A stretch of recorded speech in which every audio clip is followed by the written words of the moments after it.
Parresia dessa semana tem um tema um pouco estranho. Como ir para o inferno? Ou seja, como é possível que uma pessoa seja condenada eternamente? Bom, vamos entender isso e vamos ver qual é a artimanha de Satanás para seduzir uma pessoa que é um bom católico e que vai continuar acreditando em Deus, vai continuar comungando, indo à missa, se considerando um bom católico, enquanto isso ele está num declive, na ladeira dos ímpios, que irá rolar para a condenação eterna. Para nós entendermos isso, nós precisamos um pouco entender a psicologia de Satanás. Entenda a palavra psicologia. Psique quer dizer alma. Precisamos estudar a alma dos seres humanos. E Satanás ele é bastante bom nisso. Ele sabe como é que ele caiu. E ele usa o mesmo método para que nós caiamos também. Assim como Satanás caiu através da sua vaidade, do seu orgulho, Lúcifer, anjo de luz, que não quis servir a Deus, mas quis ser original, quis ter a sua própria ideia, a sua liberdade. Assim também, o primeiro passo, o passo real e definitivo na direção do inferno começa com a soberba, começa com a vaidade. Eu conheço bons cristãos, deixa eu dizer até, bons padres que começaram assim o seu caminho de impiedade. E hoje já não são mais tão bons assim. Como é que eles começam? Começa assim: olha, você está assistindo esses vídeos do Padre Paulo? Você está seguindo as homilias do Papa Bento XVI? Você está seguindo os documentos do Papa? O documento do magistério? Ah, você quer celebrar a missa do jeito que está no missal. Você fica nessa mesmice de repetir o catecismo da Igreja Católica, aquela mesma ideia. Você fica nessa mesmice. Cara, você sai dessa, meu. Você precisa ser original. Pensa com a tua cabeça, rapaz. Você fica aí repetindo. Fica nessa estereotipagem, repetindo essa fala antiga, esse discurso medieval. Ah, pelo amor de Deus, você vai deixar que o careca do Padre Paulo faça a sua cabeça? Bom, a pessoa que pensa assim, primeira coisa, primeira desgraça que acontece, é que a pessoa não nota que o que o Padre Paulo ensina é, quer queira, quer não, uma repetição dos documentos do Papa. Eu não sei se você entende isso. Não sei se você já se deu conta. Mas eu realmente acho que a gente tem que crer o que está naquele livrão amarelo chamado Catecismo da Igreja Católica. Eu realmente acho que para viver a vida de um bom católico nós temos que seguir aquilo que está naquele outro livrão chamado Código de Direito Canônico. Eu realmente estou convencido de que para celebrar uma boa missa você tem que seguir aquelas letrinhas vermelhas que estão lá no missal. Celebrar a missa é muito fácil. Você lê o que está no preto e faz o que está no vermelho. Eu realmente acredito que a palavra de Deus, a Bíblia, pode ser lida, deve ser lida, ela é importantíssima, mas ela precisa ser lida com a mentalidade católica, como nos ensina o Papa Bento XVI na sua exortação apostólica Verbum Domini. Ler a Bíblia na tradição da Igreja. Então, como você vê, eu não estou pedindo que você deixe que eu faça a sua cabeça. Não. Eu estou pedindo que você deixe que os padres da igreja façam a sua cabeça. Os padres da igreja quer dizer aqueles que são nossos pais espirituais, os papas, os grandes escritores eclesiásticos, os santos. Essa multidão de homens que trilhou aqui nessa terra e já chegou no céu. Você não tem por que arriscar um caminho seu. Siga o caminho que eles já seguiram. Então eu não estou fazendo a sua cabeça para você ser igual a mim. Eu estou dizendo, veja, eu não quero ser original. Mas a atitude demoníaca é exatamente o contrário. Seja original. E essa vaidade é que está no início de tudo. Agora, essa vaidade que está no início de tudo, ela é também uma profunda estupidez. Sim, porque o sujeito quer ser original. Eu quero pensar com a minha cabeça. Eu não quero que Padre Paulo faça a minha cabeça. Eu não quero que Bento XVI faça a minha cabeça. Eu não quero essa estereotipagem, essa repetição de ideias. Eu quero ser original. E aí, de repente, se ele abrisse os olhos, mas é idiota, o demônio cega as pessoas. Ele não abre os olhos, ele não vê. Ele está, na verdade, pensando exatamente como a multidão de bilhões de pessoas malucas desse mundo moderno, que está se entregando a uma lógica satânica de destruição da humanidade. Você quer ser original. Então o que você faz? Você segue a moda. E segue milhões e milhões de pessoas que não são cristãos, não obedecem ao Papa, não querem saber de igreja, não querem saber de obediência e de repente entra o segundo passo. Para ir para o inferno, é importante que você tenha uma preocupação muito grande de agradar os homens. Esse é o segundo fator, que está muito ligado ao primeiro. O primeiro é a vaidade, o orgulho. Ora, vaidoso precisa de plateia. Plateia, quem são? Os homens. O cara que quer ir para o céu, ele tem diante dos olhos uma preocupação. Agradar a Deus. Mas você que é um teólogo moderno, você que é uma pessoa para frente, você que é uma pessoa que está adaptada à realidade. Você não é um medieval, você já está na igreja atualizada.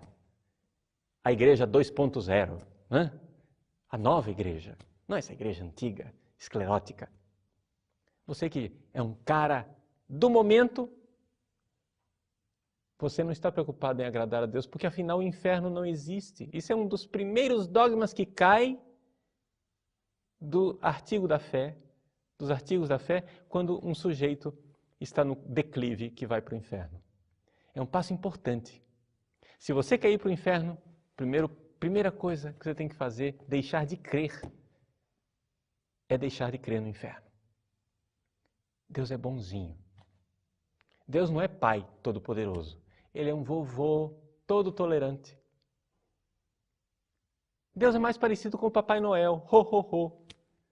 Ele vem e dá presentes. Ho, ho, ho. Né? Esse é Deus. Muito bem.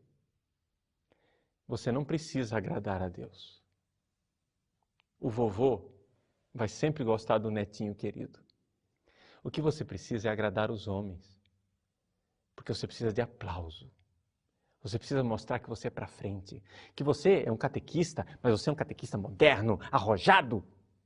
Você é padre, mas você é um padre para frente. Você não é um padre embatinado.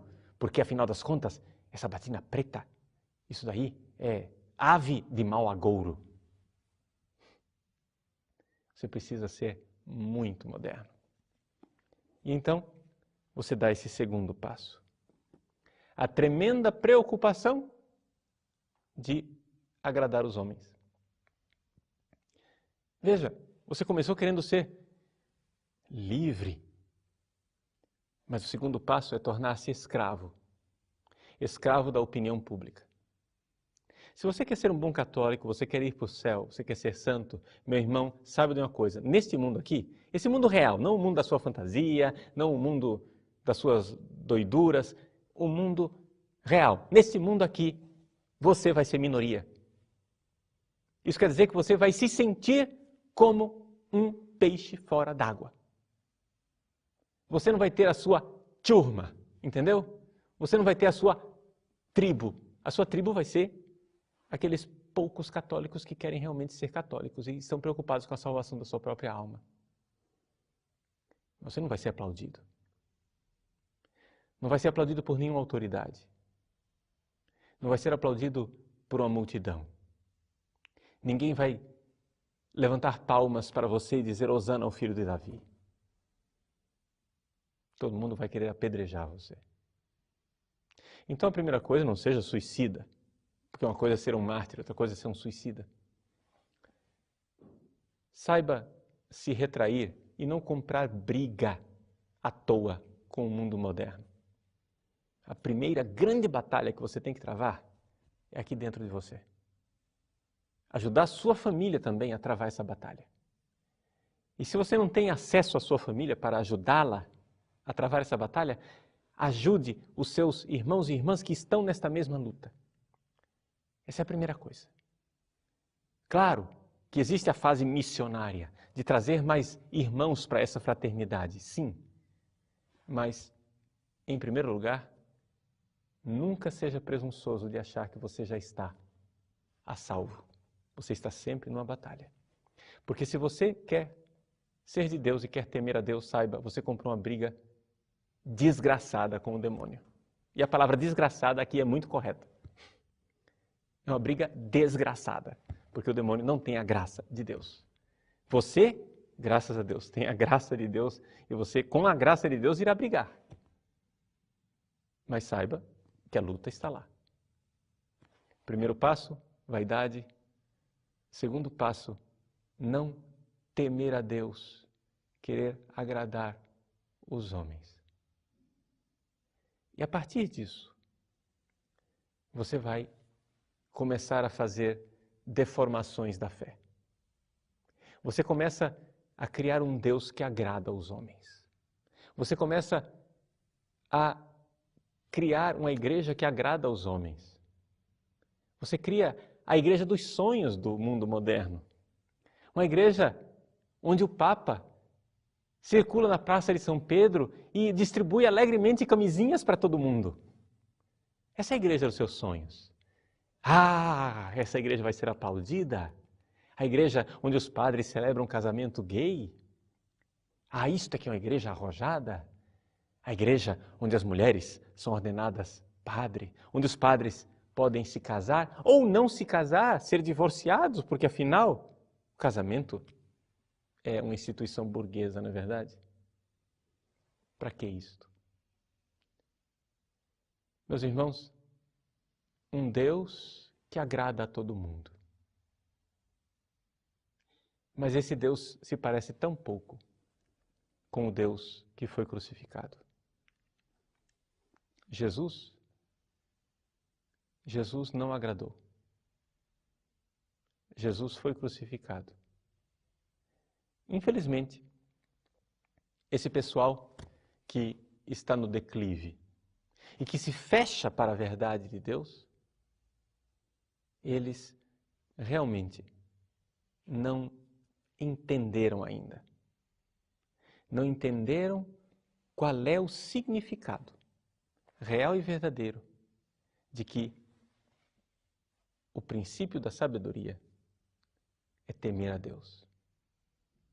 Ou seja, ter medo de machucar Deus, ter medo de desgostá-lo, ter medo de não ser dele. A partir daí, se dá então o endurecimento do coração. E esse então é um passo decisivo. O passo de ir para o inferno depende deste último passo, o endurecimento do coração, que é aquilo que nós chamamos de pecado contra o Espírito Santo. O pecado contra o Espírito Santo, se você quiser detalhes a respeito desse pecado, eu fiz o meu último programa Testemunho de Fé, do 4º domingo da Quaresma deste ano de 2011, sobre a cura do cego de nascença. Nesse testemunho de fé, você acessa aí no site, você vai ouvir um áudio de 25 minutos, em que eu explico o evangelho do cego de nascença e termino explicando qual é o pecado contra o Espírito Santo, que é esse endurecimento do coração. Segundo o ensinamento de Santo Tomás de Aquino, o pecado contra o Espírito Santo comporta 6 passos. 6 possibilidades de pecados contra o Espírito Santo. Onde você, de alguma forma, nega o auxílio de Deus para a sua salvação. Ouça esse áudio, ouça este comentário do testemunho de fé, e ali a gente destrincha mais essa questão do pecado contra o Espírito Santo. Prometo que eu gravo para você também o próximo Parresia, para a gente meditar melhor sobre esse pecado contra o Espírito Santo. Essa é a última fase de como ir para o inferno. O endurecimento do coração. De alguma forma, essa pessoa que começou com a vaidade, essa pessoa que começou a desprezar o temor de Deus e querer agradar o público, com respeito humano, essa pessoa que já não crê no inferno, mas crê num paraíso aqui na terra, em que ela vai se realizar e ser aceita e aplaudida, esta pessoa precisa dar esse terceiro passo para ser condenado ao inferno. É o pecado contra o Espírito Santo. Este é o passo decisivo. Mas para isso, nós precisaríamos de um outro programa. Então fica esse gostinho de quero mais. No próximo Parresia, nós iremos tratar a fundo este pecado contra o Espírito Santo. Até lá, que Deus abençoe você e faça com que você não esteja nesse declive. Vamos fazer todos nós um exame de consciência, porque também eu, você, todos nós, estamos sempre nesta luta. É uma luta a vida do homem sobre a terra. Nosso Senhor não prometeu paraíso aqui para ninguém. O paraíso, Ele prometeu ao bom ladrão. É aqui que nós vemos a grande diferença entre a pessoa que está condenada ao inferno e a pessoa que é de Deus. O bom ladrão, ele pede a Jesus: Senhor, lembra-te de mim quando vieres no teu reino. Já o mau ladrão está com o coração endurecido. É esse o terceiro passo. Deus abençoe você. Até o próximo programa.